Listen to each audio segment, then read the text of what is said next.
ओम नमो भगवते वासुदेवाय। नारायणं नमस्कृत्य नरं चैव नरोत्तमं देवीं सरस्वतीं व्यासं ततो जयमुदीरये। हरे कृष्णा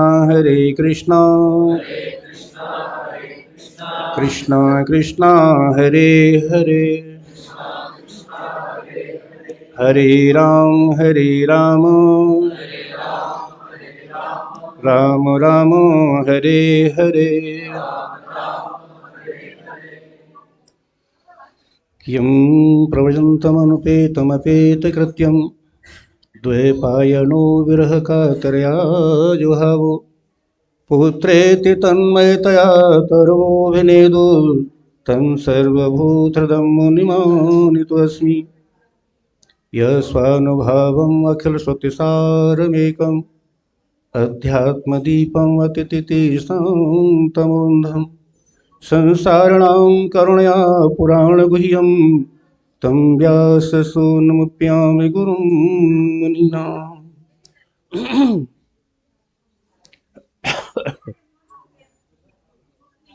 हरे कृष्ण। तो आपको कुछ वृंदावन की लीला सुना है? श्री शुक उवाच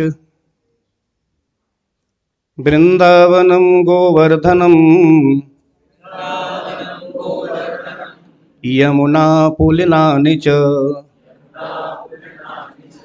वीक्षासीतुत्तमा प्रीति राम माधवयो नृप। वृंदावनं गोवर्धनं यमुना पुलिनानि च वीक्षासीत् उत्तमा प्रीति राम माधवयो नृप। वृंदावनं गोवर्धनं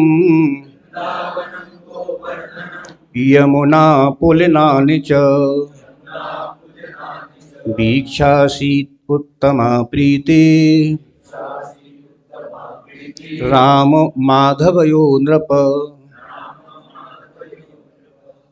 श्रीमद्भागवत में कथा आती है 10वें स्कंद में। भगवान की लीलाओं का बहुत सुंदर वर्णन है, क्योंकि महाराज परीक्षित भगवान श्री कृष्ण की लीलाओं को सुनने के लिए बहुत उत्सुक थे। वो कहते हैं महाराज बस हमको श्री कृष्ण की लीलाओं का वर्णन करते रहो, वो हमको सुनने में बहुत अमृत के समान लगती हैं और हमारे कानों में तो बस रसायन का ही काम करती हैं। तो भगवान बोले ठीक है राजन, भगवान श्री कृष्ण वृंदावन से बहुत प्रेम करते हैं।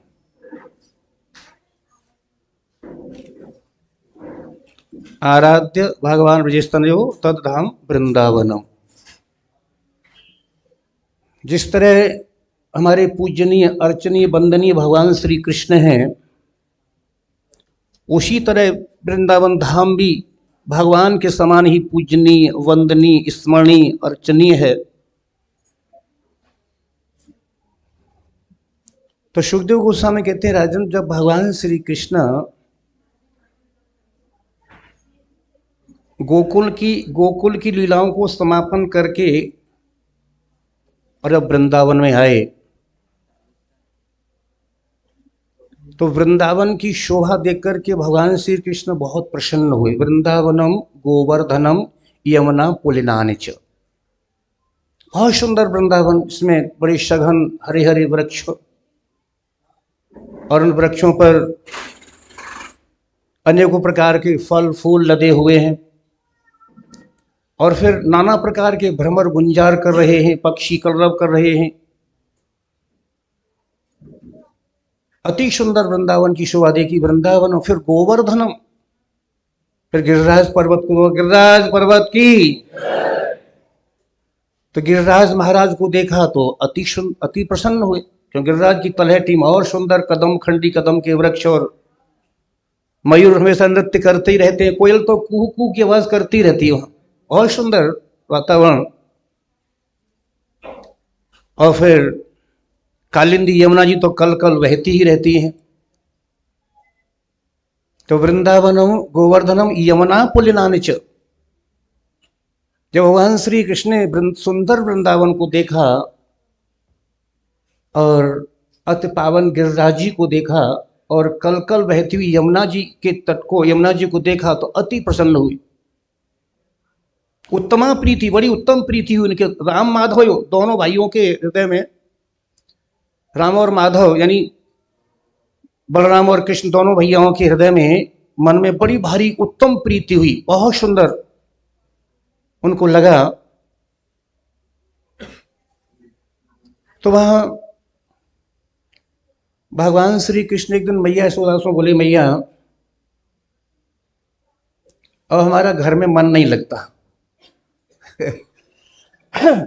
मैया बोली क्यों? अरे मैया, हमारे जितने सखाएं वो तो सब गैया चराने के लिए वन में चले जाते हैं, और हमारे साथ खेलने वाला कोई रहता ही नहीं, किसके साथ खेलें हम? और बच्चों को खेल बहुत प्रिय लगता है। अब खेलने के लिए सखा भी चाहिए ना, अकेले तो थोड़ी खेल होता है। तो बोले मैया हमारा मन लगता नहीं है। मैया बोली क्या चाहते हो? बोले हम भी गैया चराने के लिए जाएंगे। मैया बोली छोटा सा तो है, कोई गैया लात मार देगी वहीं गिर जाएगा, गैया चराएगा, इतना बड़ा हो गया अभी? नहीं मैया, हमारे सखा सभी जाते हैं तो हम भी तो। मैया बोली नहीं, अभी तो गैया चराने के योग्य नहीं है। बहुत ज्यादा हट पकड़ गए तो मैया यशोदा ने नंद बाबा से कही। नंद बाबा ने कुछ समझाया, लाला तुम यहीं खेलो, जब तुम हमारी आंखों से ओझल होते हो ना तो ऐसा लगता है कि अब हमारे प्राण ही शरीर से निकल के कहीं चले गए क्या, ऐसा लगता है। हमेशा हम आपको देखते ही रहे, हमेशा आप हमारे पास नहीं रहो, क्योंकि बहुत प्रिय थे ना कृष्ण नंद बाबा को, मैया यशोदा को, सभी के लिए बहुत प्रिय थे। पर कन्हैया तो बड़े हटीले हैं ना, हट पकड़ गए, बाल हट। तो नंद बाबा बोले ठीक है, तू नहीं मानता तो छोटे छोटे बछड़ों को चराया करो। तो भगवान श्री कृष्ण बलराम दोनों भैया सखाओं के साथ बछड़े चराने के लिए जाते थे और बहुत सुंदर खेल करते थे सखाओं के साथ में। बछड़ा चराना तो उनका एक बहाना ही था, अधिकांश वो खेलते ही थे। वो बछड़ों को छोड़ देते थे जंगल में, चरते रहते, सब मस्ती में खूब सखाओं के साथ खेलते थे। इतना सुंदर खेल करते थे, इतना सुंदर खेल करते कि देवता भी आकाश मार्ग से अपने अपने विमानों पर भगवान श्री कृष्ण की क्रीड़ा को, भगवान श्री कृष्ण के खेल को देखते थे।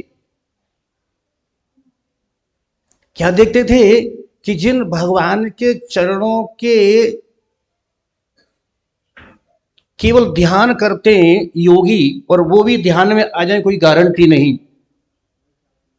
यत पाद पांसुर बहुजन्म कृष्णतो धृतात्मभिर योगिभिर अप्यलभ्य सएव यत द्रग विषय स्वयं स्थितः किं वर्णते दिष्टमतौ ब्रजौ कसाम। सुखदेव गोस्वामी कहते, राजन जिन भगवान श्री कृष्ण के चरण कमलों का योगी लोग ध्यान करने के लिए संसार के सारे सुखों को छोड़कर वन में चले जाते हैं, और वन में जाकर के बड़ा भारी तपस्या करते हैं, बहुत कठिन तपस्या करते हैं कि भगवान श्री कृष्ण के चरण हमारे ध्यान में आ जाएं। इतना सर्व कुछ त्यागने के बाद, बड़ी भारी तपस्या करने के बाद, और वो भी खूब लंबी तपस्या करने के बाद भगवान के चरण उनके ध्यान में आ जाए, कोई गारंटी नहीं। सही है ये दृग विषय, और वही भगवान उन सखाओं के आंखों के विषय बने हुए। आंखों का विषय क्या है? रूप। और भगवान से सुंदर कोई रूप है ही नहीं। ये दृग विषय, वही भगवान सखाओं के, उनके नेत्रों के विषय बने हुए हैं। हमेशा उनकी आंखों के सामने और बस रहते हैं। और इतना ही नहीं, उनके साथ खेलते हैं। और कैसे खेलते हैं? कभी तो सखाओं के कंधे पर बैठ जाएंगे और कंधे पर बैठ करके खूब दूर तक जाएंगे, और जब उनकी भी बारी आएगी तो वो भी सखाओं को बैठाएंगे कंधे पर। तो सुखदेव गोस्वामी कहते क्यों वर्णते ब्रजऊ कसाम, इनके भाग्य का वर्णन कौन सी जुब्या से, कौन सी वाणी से इनके सौभाग्य का, इनके भाग्य का वर्णन कर सकते हैं। तो भगवान श्री कृष्ण बछड़े चराते हुए सखाओं को खूब आनंद देते थे। और जब भगवान श्री कृष्ण छठे वर्ष में प्रवेश किए, पौगंड अवस्था में आए, तो भगवान मैया से बोले, मैया अब तुम्हारा हमारा प्रमोशन होना चाहिए। प्रमोशन बोलते क्या बोलते हैं? यानी हमारी अब तरक्की होनी चाहिए। हिंदी तरक्की बोलते हैं ना, हमारी थोड़ी तरक्की होनी चाहिए हमारी। बोले मतलब? बोले अब हमारे साथी जो है ना ग्वाला सखा, वो सब गैया चराते हैं और हम भी छोटे छोटे बछड़ी चराते हैं, तो हमको भी गोपाल बनना चाहिए। अभी तक तो हम क्या है, वत्सपाल हैं, बछड़े चराते हैं। हमारी इच्छा हो रही कि हम भी अब गोपाल बने, गैयाओं को चराएं। भैया ने बहुत मना किया, देख लाला तू जब बछड़े चराने जाता है तब मैं सारे दिन बड़ी बिकल रहती हूँ कि पता नहीं कुछ हो न जाए, और फिर भी कितने नाना प्रकार के असुर आते रहते हैं। वो तो नंद बाबा के भाग्य से तेरी रक्षा हो जाती है। मैया समझती थी नंद बाबा के भाग्य से, क्योंकि नंद बाबा नारायण के बड़े भारी भक्त हैं, तो उनके भाग्य से तेरी रक्षा हो जाती है। कितने कितने भारी असुर आते रहते हैं, मैं तो दिन भर वही सोचती रहती हूँ कहीं मेरे कन्हैया को कुछ हो न जाए। जबकि तू आसपास बछड़े चराता है तब मैं इतनी बिकल रहती हूँ, और गैया तो बहुत दूर ले जानी पड़ती है ना, तो इतनी दूर बने में जाएगा तो सारे दिन मैं तो बिकल रहूंगी, कैसे रह पाऊंगी। कन्हैया हट पकड़ के, नहीं मैया अब हम गैया चराने के लिए जाएंगे और हम पूरी तरह से गौरक्षण कर लेंगे। और एक दिन बोले, मैया मेरी ऐसी इच्छा हो रही है कि मैं भी थोड़ा गाय को दूना सीखना चाहता हूं। मैया बोली, बहुत मरखनी गैया है, कोई सींग मार देगी, कोई लात मार देगी। नहीं मैया, गैया तो बहुत सीधी है, जैसे मैं जाता हूं हमको चाटती है, बहुत प्रेम करती है हमसे। और वास्तव में गैया भगवान से बहुत प्रेम करती थी, यहां तक कि गैया इतना प्रेम करती भगवान श्री कृष्ण से, जब तक श्री कृष्ण को नहीं देख लेती तब तक अपने बछड़ों को भी दूध नहीं पिलाती थी। वो इतना प्रेम करती, बछड़ों से भी ज्यादा प्रेम, बछड़ों से भी ज्यादा प्रिय गैयाओं के लिए भगवान श्री कृष्ण थे। तो एक दिन सुबह ही सुबह और गौशाला में पहुंचे श्रीमान जी। छोटे थे 5-6 साल के, और बस अपनी पाजेब को बजाते हुए, छुम छुम करते हुए गौशाला में पहुंचे। तो वहां गौशाला में जो ग्वाले थे ना, वो गाय दूह रहे थे। तो कुछ गायें देखती और कान खड़े कर जाती, कौन आ गया ना। और वो गौशाला आगे बढ़ते ही जा रहे, छोटी मोटी गौशाला है नहीं, नंद बाबा की बहुत बड़ी गौशाला। जब कन्हैया आगे पहुंचे तो देखे एक ग्वाले थोड़ी वृद्धावस्था के थे, वो नंद बाबा की समान आयु वाले थे, यहां तक कि नंद बाबा से भी कुछ उम्र में बड़े थे। वो हमेशा नंद बाबा के गौशाला में गैयन की सेवा करते थे और कुछ नहीं करते थे, कितने गौभक्त थे वो, बहुत गैया की सेवा करते थे वो। यहां तक कि उन्होंने गैयाओं की सेवा में अभी तक नंदनंदन श्याम सुंदर को देखा भी नहीं था, जबकि 6-7 साल के हो गए, 6 साल के हो गए कन्हैया। इतने गैयों की सेवा में बहुत मस्त रहते थे वो। तो एक दिन वो गैया दूर रहे थे और वही नंदनंदन श्याम सुंदर पहुंच गए। तो जैसे ही नंदनंदन श्याम सुंदर की आहट सुनी, उनकी पाजेब की घुंघरू की आवाज सुनी, तो गैया कान खड़े कर गई और एकदम चौंक गई। समझते चौंकना, एकदम चौंक सी गई वो। तो उस ग्वाले ने देखा क्या बात है यार, गैया क्यों चौंक रही है, कोई नई वस्तु या कोई नया व्यक्ति आ गया क्या? तो जैसे ही ग्वाले ने मुड़ करके देखा तो नंदनंदन श्याम सुंदर, बड़ी सुकुमार, श्यामला शरीर है, घुंघराले बाल हैं, बड़े बड़े नेत्र हैं और होठों पर मंद मंद मुस्कान है और बस छुम छुम छुम चले ही आ रहे हैं उधर। जैसे इस गोप ने देखा, श्री राधा गोपीनाथ भगवान की, जैसे ही उस गोप ने देखा नंदनंदन श्याम सुंदर की ओर तो बस देखता ही रह गया। अब वो अपनी नजर हटाने का नाम ही नहीं ले रहा, उसकी नजर हट भी नहीं रही, क्योंकि वे हैं ही ऐसे सुंदर। एक बार उस पर किसी की नजर पड़ जाए ना, फिर हटने का नाम नहीं लेती, इतनी सुंदर है वो। अब बस टकटकी लगा के देख ही रहा है और देखते देखते देखते देखते अपने शरीर का होश आवास भी भूल गया। क्यों, सुंदर ही बहुत है, अपने शरीर का भी उसे भान नहीं रहा और आंखों से आंसुओं की धारा गदगद बह रही है। कितना सुंदर, मैंने तो आज तक इतना सुंदर बालक कभी देखा ही नहीं। तब तक कन्हैया पहुंच गए, काका काका, और बड़ी मधुर वाणी है, मधुर या गिरा वल्गुवाकया बुध मनु गया पुष्करे क्षण। पुष्करी क्षण, जो कमल जैसे उनके नेत्र हैं और उनकी वाणी कैसी है, अति मधुर है, मधुर या गिरा वल्गु वाक्या, इतनी मधुर वाणी है, इतनी मधुर वाणी है, उनकी वाणी का एक एक अक्षर, एक एक शब्द, एक एक पंक्ति मधुर, अति मधुर, बड़े बड़े विद्वान लोगों के मन को भी मोह लेती है उनकी मधुर वाणी। जब काका काका बड़ी मधुर वाणी में कहा तो वो तो और खो गया। इतनी मधुर वाणी भी कभी नहीं सुनी मैंने, जितना सुंदर रूप है उससे भी ज्यादा सुंदर इनकी वाणी है, कितनी मधुर वाणी। अब तो उन्हें शरीर का होश, और वो कंधे थपथपा रहे कन्हैया, काका काका। अब काका को होश हो तो जवाब दे, काका को होश ही नहीं। अच्छा ठीक है काका, तो मैं तो गाय दूहने के सीखने के लिए आया था, तो तुम नहीं सिखाओगे क्या? अब काका बोले ही नहीं कुछ, क्योंकि होश ही नहीं कुछ।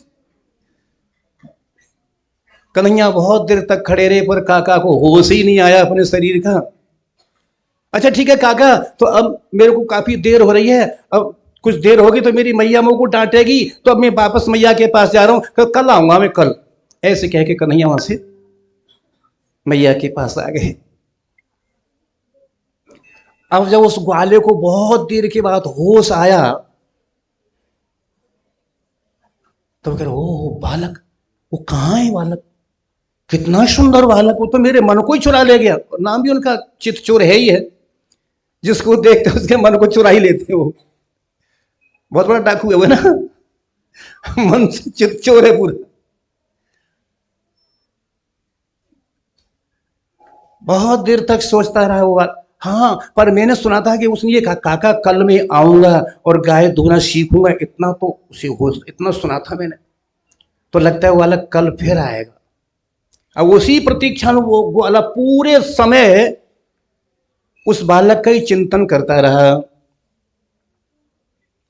और उस ग्वाले ने सोचा कि वो बालक कह रहा कि मैं गाय धोना सीखूंगा तो सीधी सादी गाय बचा के रखूं, उसे नहीं दूंगा, उसी से सिखाऊंगा। जो गाय लात मारती है, जो सींग मारती है, उससे नहीं, जो बिल्कुल सीधी गाय होती है वो गाय से उनको नहीं दुआ, उसका दूध नहीं काढ़ा था। अब दूसरे दिन कन्हैया फिर पहुंचे और वो तो प्रतीक्षा में थे, तो हो सकता है वो बालक आएगा। जब कन्हैया दूसरे दिन फिर पहुंचे तो बस आहट सुनी, गाय ने कान खड़ी किए, समझ गया हाँ वो बालक आ रहा है। जैसे देखा तो कन्हैया सीधे ही चले आ रहे। काका आज तो सिखाओगे ना? हाँ लाला आज तो सिखाऊंगा तुम्हें, आओ मेरे पास बैठो। जो सीधी सादी गाय थी उसके पास जाकर के कन्हैया को बिठाया और अपने घोंटू में वो धोनी लगाई। देख लाला, ऐसे घोंटू धोनी लगाते हैं ना, और ऐसे मतलब ऐसे काटते हैं। तो उनका हाथ पकड़ के थन पकड़वाया।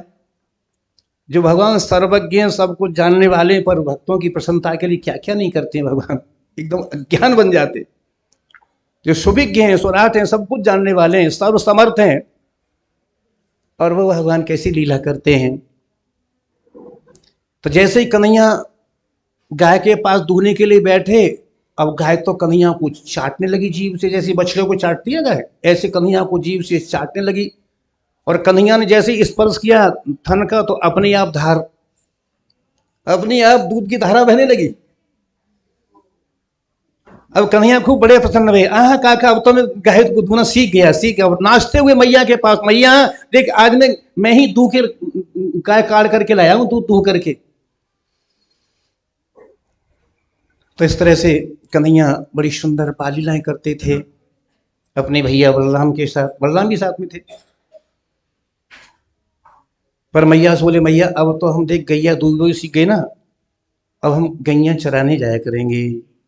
मैया बोले, लाला नहीं नहीं मैया, हट पकड़ के।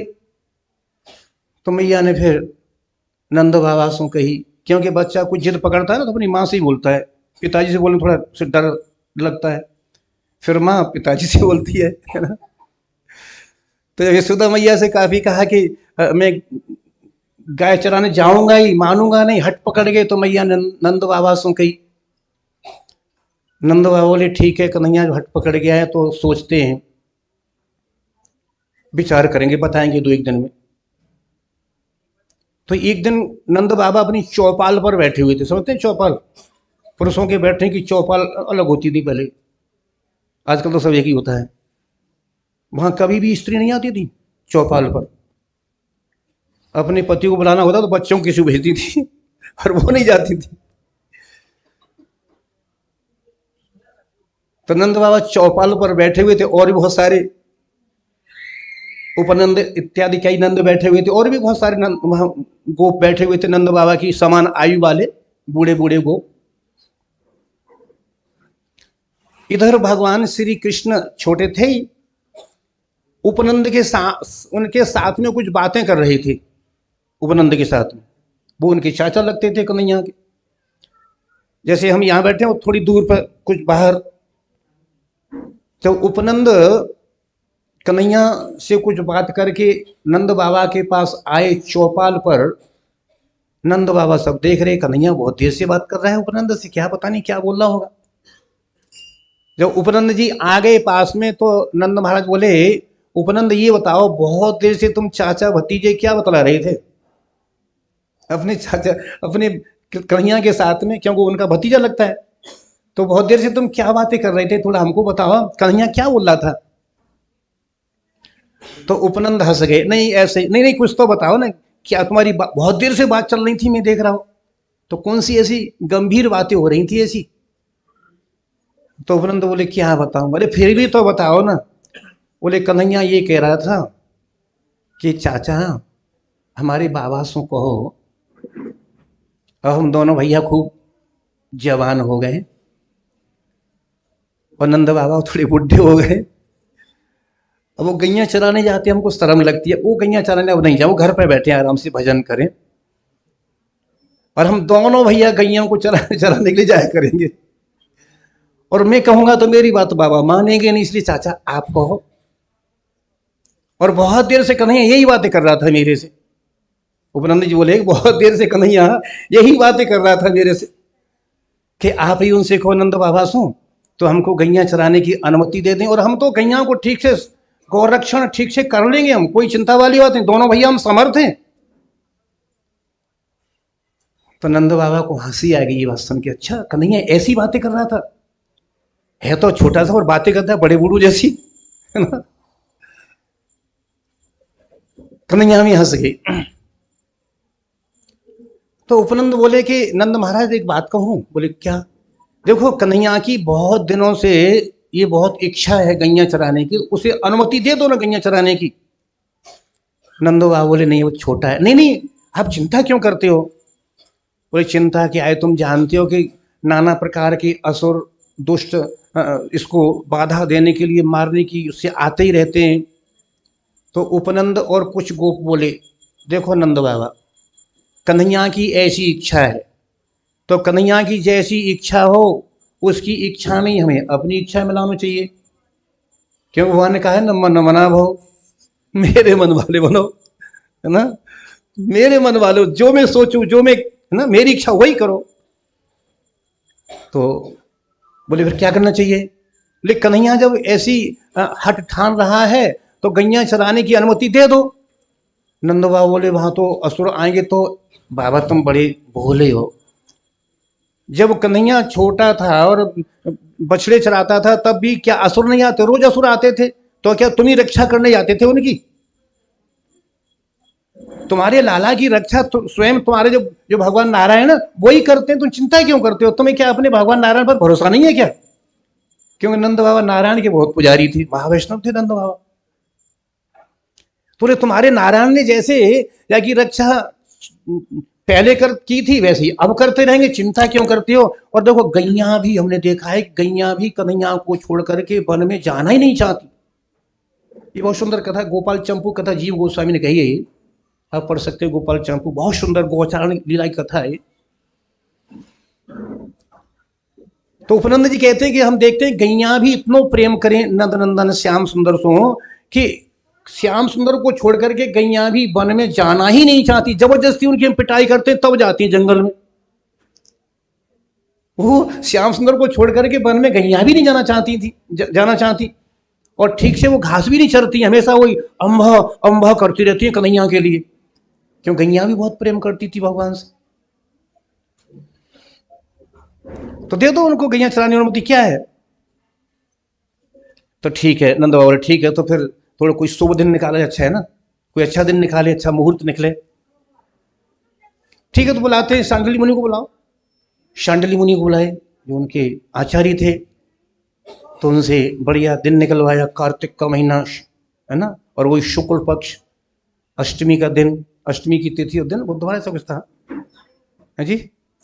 हाँ, तो ये कार्तिक का महीना शुक्ल पक्ष, है ना, एक कृष्ण पक्ष एक शुक्ल पक्ष, शुक्ल पक्ष और अष्टमी का दिन था, जिसे आज भी गोपाष्टमी बोलते हैं। तो ये दिन निकाला। तो नंद बाबा की ठीक है कन्हैया, 2 दिन प्रतीक्षा करो, भी जब वो दिन आएगा तब तो तुम्हें अनुमति देंगे। तो नंद बाबा ने उसी दिन से 2 दिन पहले से ही और उत्सव शुरू कर दिया। अब कन्हैया गोचारण करने जाएंगे तो गोचारण के उपलक्ष्य में उत्सव होना चाहिए, क्योंकि नंद बाबा के यहाँ धन की तो कोई कमी थी नहीं। और आप जानते हैं कोई भी उत्सव करो पैसा तो खर्च होता ही है, और अच्छा खासा। उत्सव में कितना ही पैसा खर्च कर लो, कोई लिमिट नहीं है ना, उत्सव में खूब पैसा खर्च कर लो। तो हमेशा हर बात पर नंद बाबा बहुत बड़ा उत्सव मनाते रहती थी, और भगवान को उत्सव बहुत प्रिय है। जो कोई भगवान के उत्सव को मनाते हैं या उसमें कुछ सहयोग करते हैं या अनुमोदन करते हैं या प्रसन्न भी होते हैं तो भगवान बहुत बहुत प्रसन्न होते हैं। तो नंद बाबा खूब उत्सव करते थे, तो गोचारण करने का उत्सव शुरू कर दिया। धन की कोई कमी है नहीं, क्योंकि जब सो कन्हैया ब्रज में अवतरित भये तभी से नंद बाबा के ब्रज में रिद्धियां सिद्धियां तो अटखेलियां करती थी। सारी रिद्धियां सारी सिद्धियां, है ना, अटखेलियां वही रहती थी वो। और यहां तक कि जो लक्ष्मी जी हैं वो भी अपने बैकुंठ को छोड़ करके ब्रज में ही निवास कर रही थी। श्रीयत इंद्र क्या है, श्रीयत इंद्र सस्वदत्त है, यानी इंद्र लक्ष्मी को कहते हैं। लक्ष्मी जी भी हमेशा वहां शाश्वत निवास करती थी ब्रज में। अब जहां नंद बाबा के ब्रज में रिद्धियां सिद्धियां अटखेलियां कर रही हो और साक्षात भगवती लक्ष्मी जी वहीं निवास कर रही हो, तो नंद बाबा के ऐश्वर्य की कोई तुलना कर सकता है? अरे स्वर्ग का ऐश्वर्य तो कुछ भी नहीं उसके सामने। गोपियों ने यहां तक कहा है कि हे श्याम सुंदर, जब सो आपने यह ब्रज में जन्म लियो है तभी सो यह ब्रज की शोभा इतनी बड़ी है, इतनी शोभा बड़ी है कि स्वर्ग की तो बातें क्या है, बैकुंठ की शोभा भी इसके सामने तुच्छ पड़ने लगी है। वैकुंठ की शोभा भी ब्रज की शोभा के सामने तुच्छ लगने लगी है। क्यों? क्योंकि जयति ते दिखम, तुम्हारे जन्म लेने के ही कारण तो इस ब्रज की इतनी सेवा शोभा हुई है। तो नंद बाबा के यहाँ धन की कोई कमी नहीं, बहुत भारी उत्सव, काफी उत्सव मना रहे हैं नंद बाबा। समय हो गया क्या? 12:30 तक है। तो काफी बड़ा भारी उत्सव मनाया जा रहा है। और जब अष्टमी का दिन आया तो और भारी उत्सव, और कन्हैया बड़े प्रसन्न है, खूब बढ़िया से वस्त्र पहन करके, है ना, पीले वस्त्र पहन करके, और भगवान बलराम नीले वस्त्र पहन करके, दोनों भैया इतने सुंदर लग रहे थे कि भगवान श्री कृष्ण के सामले शरीर पर पीतांबर बहुत सुंदर लग रहा था, और बलराम के गोरे वर्ण पर नीलांबर अति सुंदर लग रहा था। दोनों भैया इतने सुंदर लग रहे थे, इतने सुंदर लग रहे थे, इतने सुंदर लग रहे थे, मानो दो अभिनेता ही अभिनय करने के लिए सज धज करके आए हो। इतने सुंदर लग रहे दोनों भैया, और बड़े प्रसन्न भी थे क्योंकि गैया चराने की अनुमति मिलने वाली है उन्हें।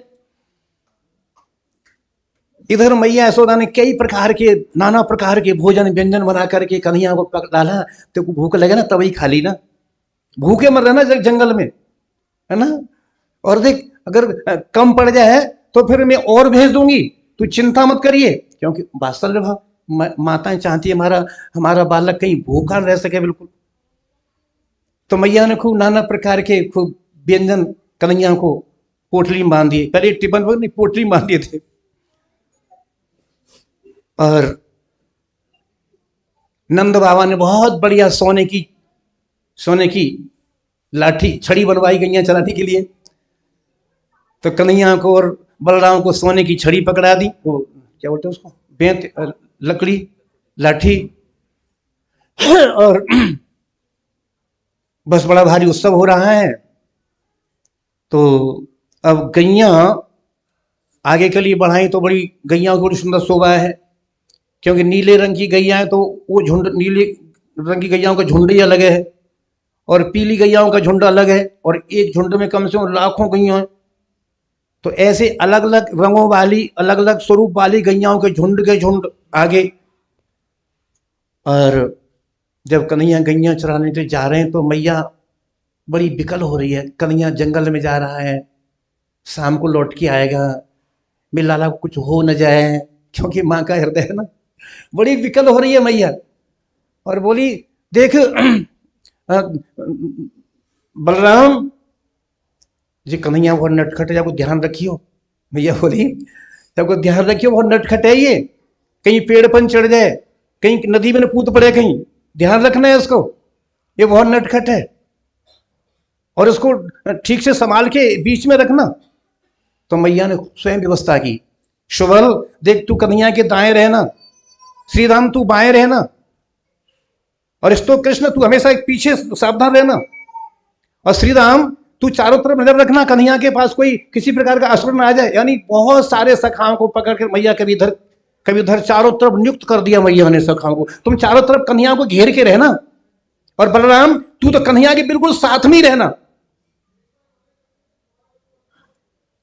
इस तरह से मैया ने व्यवस्था की और कन्हैया को विदा किया कन्हैया चराने के लिए। अब तो कन्हैया बड़े प्रसन्न होकर के वन में गोचारण करने के लिए जा रहे हैं, नाना प्रकार के खेल करते हैं। और जब कन्हैया थोड़े आगे निकल जाते हैं तो सखा में होड़ लगती है, देखो मैं सबसे पहले कन्हैया को छूऊंगा। तो सखा खूब दौड़ लगा के भागते थे, सबसे पहले देख कौन छुएगा कन्हैया के लिए। तो इस तरह से वो दौड़ कर कन्हैया को स्पर्श करते बड़े प्रसन्न हो जाते थे। और कभी कभी सखा आपस में देखिए ये जो पक्षी उड़ रहा है ना, इससे अच्छा उड़ के मैं दिखाऊं। तो कभी पक्षियों को उड़ने की नकल करते थे, और कभी कभी मेंढक बन करके जंप करते थे कि देख मेंढक कैसे जंप, उससे मेंढक से अच्छा मैं जंप करके दिखाऊंगा। और कन्हैया मोर नाचने की नकल करते थे, मोर से अच्छा मैं नाच के दिखाऊंगा। नाना प्रकार के खेल खेलते थे। तो इस प्रकार गैया चराते चराते और भगवान वन में विचरण कर रहे हैं, तो बड़ी भारी धूप भी पड़ रही थी।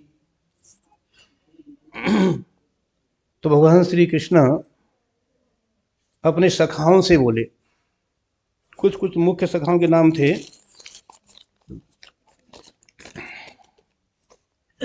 बोले इस तो कृष्ण, अंशु, श्रीदाम, शुबल, अर्जुन और हे वृषभ, हे ओजस्वी, देवव्रस्त और वरुत इत्यादि सखाओं के नाम लिए। और देखो मेरे सखाओं, ये जो वृक्ष हैं ये कितने धन्य हैं। भगवान वृक्ष की छाया में बैठे हुए, कदम की छाया में, और सखाओं से उन वृक्षों का उनका गुणगान कर रहे हैं वृक्षों का, कि देखो इनका जीवन कितना धन्य है। और ये वृक्ष तो वास्तव में परोपकारी है, ये इनका शरीर ही दूसरों की सेवा करने के लिए होता है। वृक्ष कबू नए फल भखे, नदी न संचय नीर, परमार्थ के कारणे साधुन धरा शरीर। किसी कवि ने कहा है कि नदी, वृक्ष अपने फल को स्वयं नहीं खाते, कितने परोपकारी। और नदी भी जल काफी लेकर के चलती है, लेकिन स्वयं नहीं पीती, दूसरों की सेवा के लिए, दूसरों की भलाई के लिए, दूसरों के उपकार के लिए। उसी प्रकार साधु भी परोपकार के लिए शरीर धारण करते हैं। जैसे प्रभुपाद जी, शरीर स्वस्थ भी नहीं रहता था, है ना, दवा खाते रहते, फिर भी पूरे दुनिया में, पूरे संसार में भ्रमण करते थे। क्यों? मनुष्यों के कल्याण के लिए, दूसरों के उपकार के लिए, कि लोगों का कल्याण कैसे हो। तो भगवान श्री कृष्ण पेड़ों की बड़ी भारी उनका गुणगान कर रहे हैं। देखो ये पेड़ कितने वास्तव में कितने परोपकारी हैं, इनका जीवन धन्य है। इनके पास कोई भी आवे, कोई खाली हाथ जाता ही नहीं। बैठने को छाया देंगे उसे, या पत्ते देंगे, या फूल देंगे, या फल देंगे, या लकड़ी देंगे, या खाल देंगे, कुछ न कुछ उसे वो देंगे, खाली हाथ नहीं लौटाएंगे। और स्वयं कितनी धूप है, सर्दी है, गर्मी है, और वर्षा है, तूफान है, आंधी, क्या क्या सहन करते हैं ये वृक्ष। करते नहीं, कितनी तूफान सहन करते हैं, गर्मी सहन करते हैं, वर्षा भी, ओले पर दोष सहन करते हैं, सबको सहन करते हैं। लेकिन दूसरों को ये बहुत कुछ देते हैं, दूसरों का उपकार करते हैं। इनका जीवन वास्तव में धन्य है। तो भगवान श्री कृष्ण वृक्षों की बड़ी भारी उनकी बढ़ाई कर रहे हैं, बड़ी भारी उनका गुणगान कर रहे हैं, और उनके जीवन को धन्यवाद दे रहे हैं। तो यहां पर एक श्लोक है, एतावज्जन्म साफल्यम देहिनाम इह देहिषु प्राणै अर्थै धिया वाचा श्रेय आचरणम सदा। तो भगवान कहते हैं कि जिस प्रकार ये वृक्ष सभी का परोपकार करते हैं, उसी प्रकार हर प्राणी के लिए, देहिना मतलब हर प्राणी के लिए, हर प्राणी का कर्तव्य है कि वह अपने प्राण यानी अपना जीवन, अपना धन और अपनी बुद्धि तथा अपनी वाणी दूसरों के लाभ हेतु या दूसरों के कल्याण के लिए, दूसरों के कल्याण के लिए कर्म करे। किससे? अपने शरीर से, अपने जीवन से, अपनी वाणी से, अपने धन से। ये सभी का भगवान का देह नाम हर प्राणी का कर्तव्य है। स्वयं भगवान श्री कृष्ण हर प्राणी का कर्तव्य है कि वो अपने जीवन से, अपने धन से, अपनी वाणी से, अपनी बुद्धि से दूसरों का कल्याण करे, उनका उपकार करे। तो ही उसका कहते हैं कि एतावान जन्म साफल्यम, तभी उसका जन्म सफल है। नहीं तो ये मानव जीवन हमको मिला और हमने कोई परोपकार नहीं किया अपनी वाणी से, है ना, या अपने धन से, या अपनी बुद्धि से, या अपने जीवन से, तो फिर हमारा जीवन बेकार, यदि हम ये किसी के काम में नहीं आई तो। जिसके पास भगवान ने बुद्धि दी है तो उस बुद्धि से दूसरों का कल्याण करें। जिसको भगवान ने धन दिया है तो उस धन से भी परोपकार करें। और भगवान ने तो यहां तक का कह दिया है, यत् करोषि यदस्नासि यज्जहोषि ददास्यत् यत् तपस्यसि कौन्तेय तत्कुरुष्व मदर्पणम। भगवान कहते हैं, हे कौन्तेय, तुम जो भी करते, यत् करोषि, जो भी करते हो मेरी प्रसन्नता के लिए करो, जिससे मुझे प्रसन्न, मेरे लिए मैं प्रसन्न हूं। यदस्नासि, जो भी खाते हो मुझे अर्पित करो। यज्जहोषि, जो भी दान करते हो वो मेरे लिए करो। यत् तपस्यसि, जो भी तपस्या करते हो मेरे लिए करो। तो हम सब इस तरह से करेंगे तो हमारा जीवन सफल होगा। भगवान ने हमें जो भी दिया है, जिस योग्य बनाए, यदि हमको धन दिया है तो भगवान के चरणों में, हे प्रभु ये मेरा, आपका ही है, तेरा तुझको क्या लाग है, मेरा तेरा ही है, तेरा तुझको अर्पण है। तो ये भी मौका देखना चाहिए कि हम इस धन को कहाँ लगा सकते हैं, है ना। ये भी बुद्धिमान लोग देखते हैं धन को हम कहाँ खर्च करें, जो वास्तव में जो सात्विक सतोगुणी हमारा दान बन जाए, जो कन्हैया की प्रसन्नता हो जिससे। श्रील प्रभुपाद जी कहते हैं कि भगवान के लिए ही दान किया जाता है, भगवान की सेवा के लिए, भगवान के कार्य के लिए, तो वही वास्तव में भगवान की असली प्रसन्नता है। तो आप लोगों को तो मालूम है कि आपके नागपुर में एक महान भगवान का भवन बनने जा रहा है ना। तो जो भगवान ने आपको जो जितनी शक्ति दी है यथायोग्य, जिस प्रकार जो शक्ति बुद्धि से या आपकी वाणी से भी लोगों को प्रभावित कर सको, भगवान सेवा लगा सको, वाणी से और बुद्धि से अपना जीवन भी अर्पित कर दो भगवान के लिए।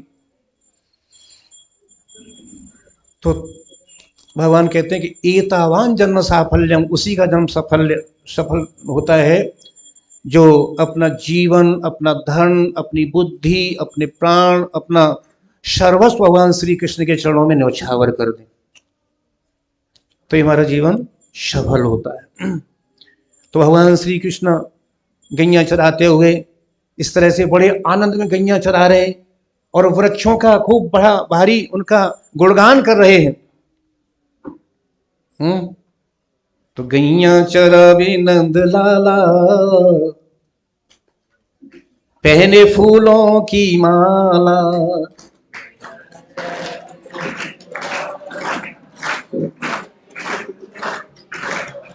गैया चरावे नंद लाला, पहने फूलों की माला।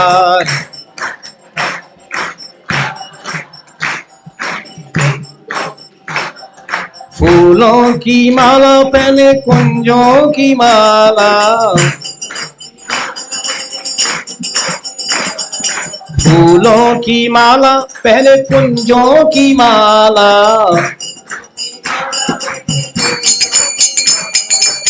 गैया चरावे नंद लाला, पहले फूलों की माला।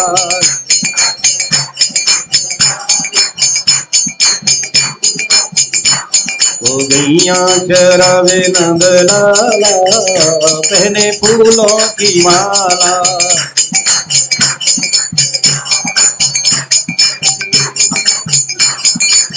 गाय चरावन की हट ठानी, गाय चरावन की हट ठानी। समझायो पर एक न मानी, समझायो पर एक न मानी। वो तो जिद पे अड़ा है कमली वाला, पहने फूलों की माला। जिद पे अड़ा है कमली वाला, पहने फूल। गैया चरावे नंद लाला, पहने फूलों की माला।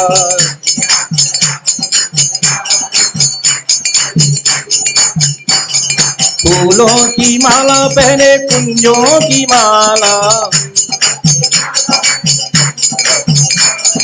फूलों की माला पहने कुंजों की माला। अब गैया चरावे नंद लाला, पहने फूलों की माला।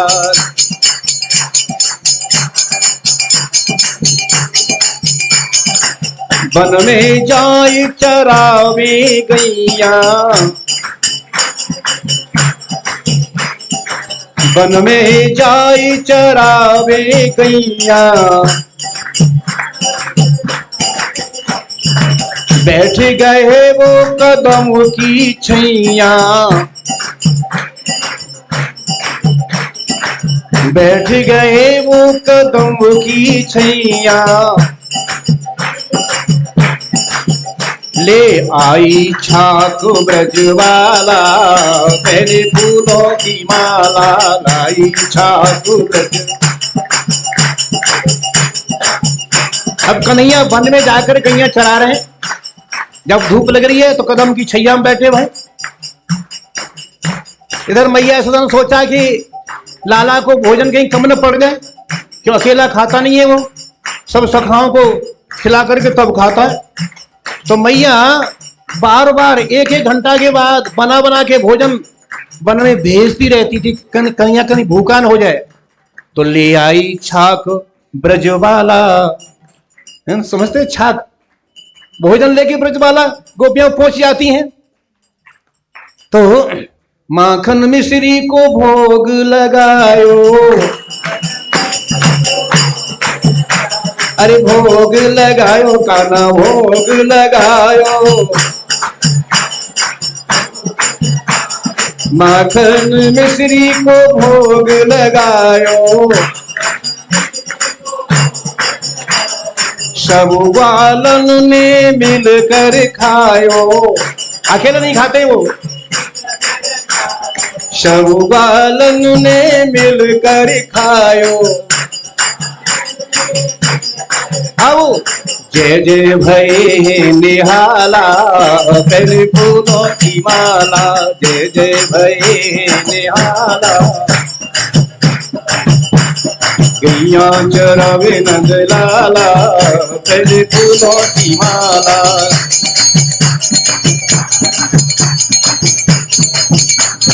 हरे कृष्णा कृष्णा कृष्णा हरे हरे, हरे राम राम राम हरे हरे। प्रेम से बोलिए हरे कृष्णा कृष्णा कृष्णा हरे हरे, हरे राम राम राम हरे हरे।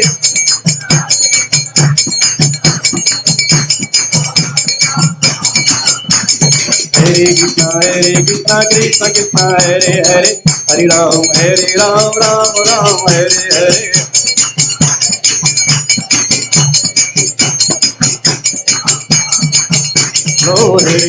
हरे कृष्णा कृष्णा कृष्णा हरे हरे, हरे राम राम हरे हरे।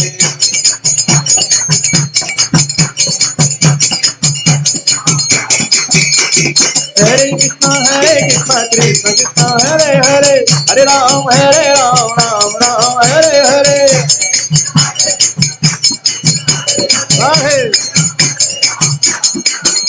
तो हरे कृष्णा कृष्णा कृष्णा हरे हरे, हरे राम राम राम हरे हरे।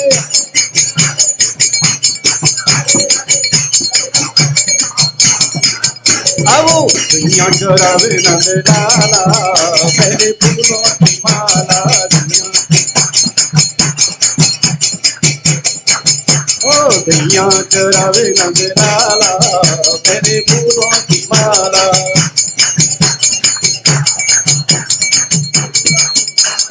फूलों की माला पहने गुंजों की माला, फूलों की माला पहने गुंजों की माला, तो गैया चरावे नंद लाला पहने फूलों की माला, ओ गैया चरावे नंद लाला पहने फूलों की माला। वृंदावन बिहारी लाल की जय जय श्री राधे, जय जय श्री राधे, जय जय श्री राधे। श्री गोपाल की, सदा गोपीनाथ भगवान की। हरे कृष्णा।